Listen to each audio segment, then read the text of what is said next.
afternoon, America, and welcome once again to Jerry's Garage Talk. That's right, you lucky viewers. You got me. Who the heck am I? I am Jerry Booth, and I am a host of Jerry's Garage Talk. But sitting alongside me, as always, my partner in crime, little Nicky. How you doing, buddy? Buddy, I'm doing great. Good afternoon. Good to be back with you on Jerry's Garage Talk. I hope you guys enjoyed last week's show. We had an opportunity to talk to TJ Zizzo, unveiling his new car and how he did out in the Winter Nationals. Hey, if you missed it, don't worry about it. Go back to GoFlow.com. You can watch it anytime. Well, this week we're going to do something a little bit different, Nick. We are. How about stories? You like stories, Nick? Jerry, I love stories. Who doesn't? All right, well, let's share a story with our viewers. Back in the 1960s, there was this gentleman named Bill, and he moved his family to a small farm in Illinois. It was a dairy farm, matter of fact, and he started a used furniture business.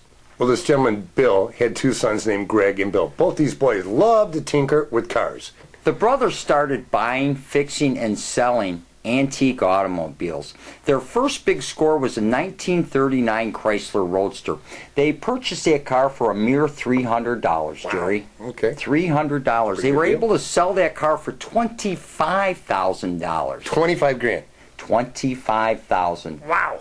Greg took that $25,000 and turned their warehouse into a proper showroom with a concrete floor, wooden paneling, and heat. This is when Greg started buying up all the old 60s and 70s cars, and this is when the muscle cars really started to explode. They were refinishing them and then selling them for a decent profit. Well, shortly after that, William and Greg started buying a bunch of junk cars, and now their warehouse was just full of pre-World War I and pre-World War II vehicles. After that, they started adding the gift shop, the food court, and now over 500,000 people visit there every year.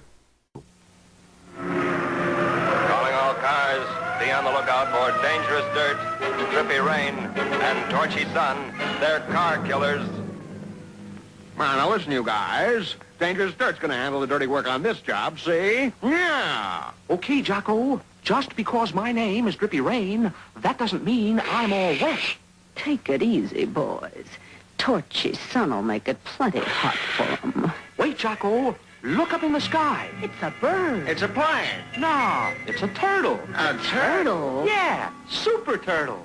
Everybody wants to get into the act, but I'll stop them because Tidal Wax Auto Polish with Brillium gives your car a super brilliant hard shell finish that protects it like an invisible garage.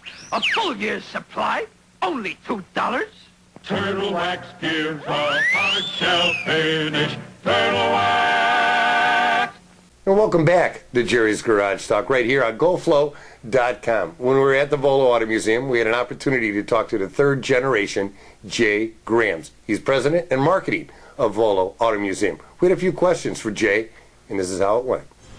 Hey, this is Jerry Booth from Jerry's Garage Talk. You can catch us each week on GoFlow.com. Today we're out at the Volo Auto Museum. We're going to be talking with my new best friend, Jay Graham. He's president and sales of Volo Auto Museum. Come on over here, Jay. Tell me a little bit about Volo Auto Museum. Nick and I have been out here several times when we did the radio show, but it seems like things are changing all the time. Can you give me a little history about what the Auto Museum's all about? It's constantly changing. This is our 51st year. My grandfather bought this as a farm. Okay. And he was a wheeler dealer and all sorts of wherever he could make a buck. But the cars stuck, and they blossomed into what it is now. The story I heard that it was kind of a farm, and he tried selling a few antiques, and then he had some old cars and restored it, and this is what it is today. Yeah, that's right. Antiques and salvage, and the cars were the passion. So that's where it led. Now, how many days are you open throughout the year here? I think it's only like 2 or 3 days a year you guys actually close. Yeah, Christmas, Easter, and Thanksgiving were closed. All right. So tell me a little bit about the place here. We're standing in what showroom right now?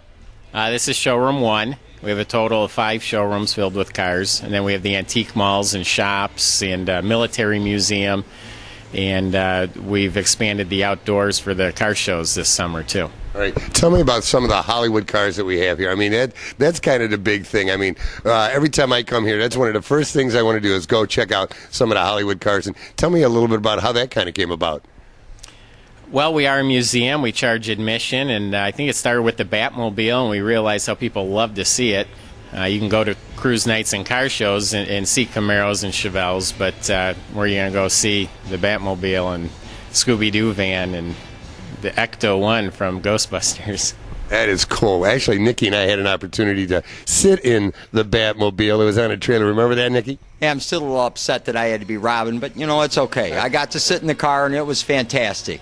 All right, now you do a lot of car shows out here in the summertime, too. Nick and I had a chance to be out here during, what was it, the Cobra show? Yeah, we were hopefully going to have an interview with Mr. Shelby, but unfortunately his doctors wouldn't let him travel, and we had problems with a phone hookup and stuff, so we just missed him. Is Carol Shelby, you guys going to try to get him out here again this year as well? I don't think so. We've tried a couple years, and he's not traveling as much as he used to. All right, some of the shows that we might see this summer if we come back out here. Tell me a little bit about some of those things, the up-and-coming events.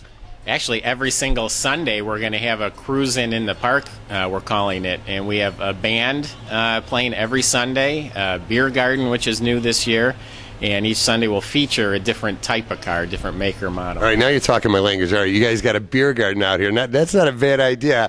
I've been known to tip a beer every now and again, so very cool. Well, tell me about some of the cars that are in here. Now, you guys are known, like I said, for the Hollywood cars, but these are some absolutely muscle cars. I mean, can people buy these here? Can they sell them here? How does that work?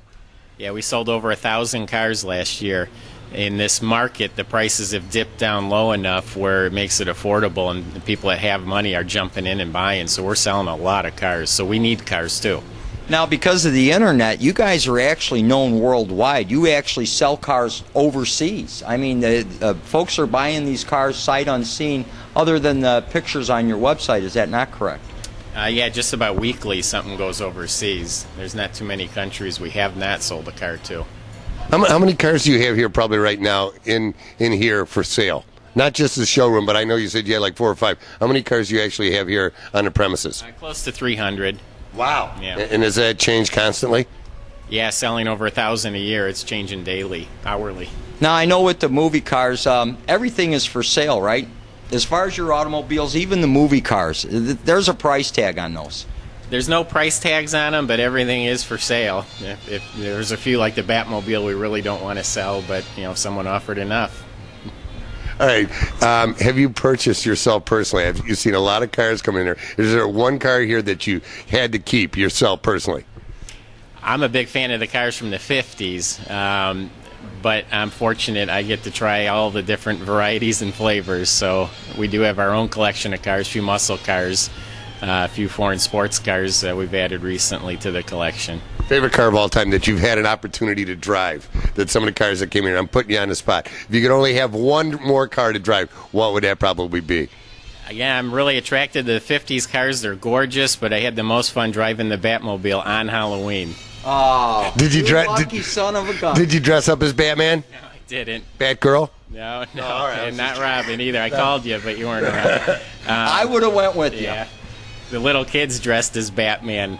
I'd stop and I'd let them come by the car, and parents were getting the pictures, and it was a lot. You drove it out here, or were you guys driving around? Or I took it down through the neighborhoods. Yeah, I was going down the road. Oh my God, how cool is that? Jay, what's the hours of operation here? 10 until 5, 7 days a week. Now, if someone was looking to look you up online, what was the website? VoloCars.com. And you have more than just cars out here. So a husband can bring his wife out here, and there's actually a place for her, almost like a kiddie land for females. Yes, now the wives are dragging the husbands out here. We have 400 antique dealers throughout the malls and shops, and a lot for the kids. We've added kids exhibits. We have a SpongeBob display. I love SpongeBob. Herbie the Love Bug, Scooby Van. And you do have a nice restaurant and gift shop. We actually walked through that on our way to find you. And Jerry, I had to drag him along. He was already picking stuff up out of the rack. Yeah, we have a food court, and we have outdoor food at the shows in the summers. All right, so Jay, what's the address here? If somebody wants to get here, what's the exact address, and what's the simplest way to get out here? The address is 27582 Volo Village Road in Volo, Illinois. Coming from Chicago, 94 north to 120 west, and similar out of Milwaukee. You take 94 south to 41 to 120 west. And you can't miss it. They got great signs. Now, you guys, I noticed there's like an old gas station on 12 there. Is that part of your facility also? Yeah, it's a sign. Is what it is. We have a Batmobile on display out there and a gas station on the corner. There's nothing to see there. It's just more of a directional sign. All right, that's a heck of a sign. They use a building for a sign out here at Volo. There you go. All right, we'll be right back. You are watching Jerry's Garage Talk on GoFlow.com. Feel the excitement? That's peak performance. And it's electric. Look out. Be sure everybody's safe with the new Peak backup camera system. With the Peak Jump Starter, you don't need another car to jump your dead battery, so there's no waiting.